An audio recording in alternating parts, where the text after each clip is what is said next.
হে everyone, তোমরা ভাবলেই অবাক হবে যে মায়াপুর আমার বাড়ির পাশে, কিন্তু আমি এখনও পর্যন্ত যেতে পারিনি। মেনলি নদিয়ায় আমার বাড়ি।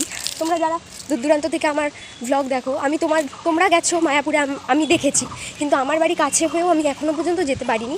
তো আজকে আমি প্রথমবার যাচ্ছি মায়াপুর, আর আমি তো খুব এক্সাইটেড। আমি একা যাচ্ছি না, আমার সাথে আমার আম্মা যাচ্ছে, মানে আমার ঠাম্মা। আম্মা চলে গেছে স্টেশনে, আর আমার ইচ্ছা ছিল শাড়ি পরে যাব, তো এই শাড়িটা পরেই যাচ্ছি। তো চলো যাই।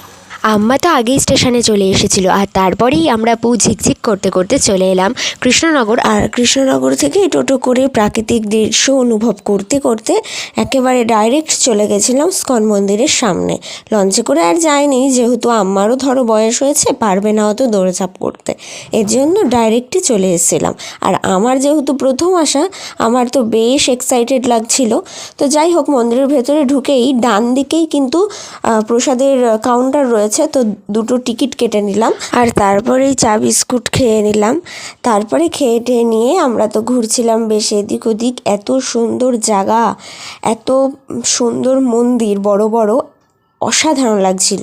এই দেখো, ঘুরতে ঘুরতে দূর থেকে চোখে পড়লো স্কন মন্দিরের চূড়াটি, তো সেটাই দেখিয়ে দিলাম। দিয়ে তারপর এই দোকানটায় ঢুকেছিলাম।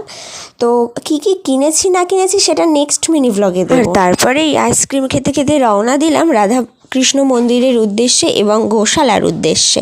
আর যেহেতু মন্দিরের ভেতরে ফোন অ্যালাউ ছিল না, তাই কোনো কিছুই আর ক্যামেরা বন্দি করতে পারিনি। মন্দিরের ভেতরের অপরূপ দৃশ্য অসাধারণ, তোমাদের বলে বোঝাতে পারবো না আমি।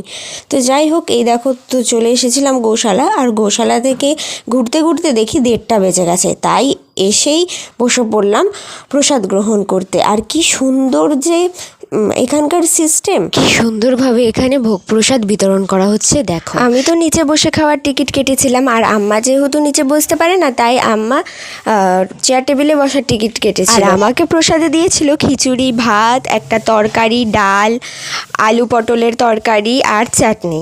আর আম্মাকে কি দিয়েছিল সেটা আমি জানি না, যেহেতু আম্মা অন্য জায়গায় বসেছিল।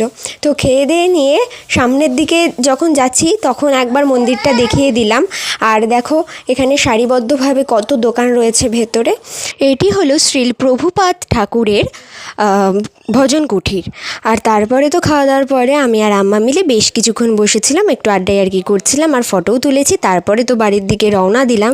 আর যাওয়ার পথে কিন্তু আমরা নদী পথে গিয়েছিলাম, অনেক দিন পর নৌকা চললাম, খুব ভালো লাগছিল।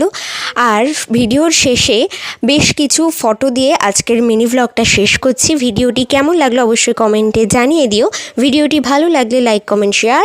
আর আমার চ্যানেলে যারা নতুন, তারা অবশ্যই চ্যানেলটি সাবস্ক্রাইব করে দিও। Thanks for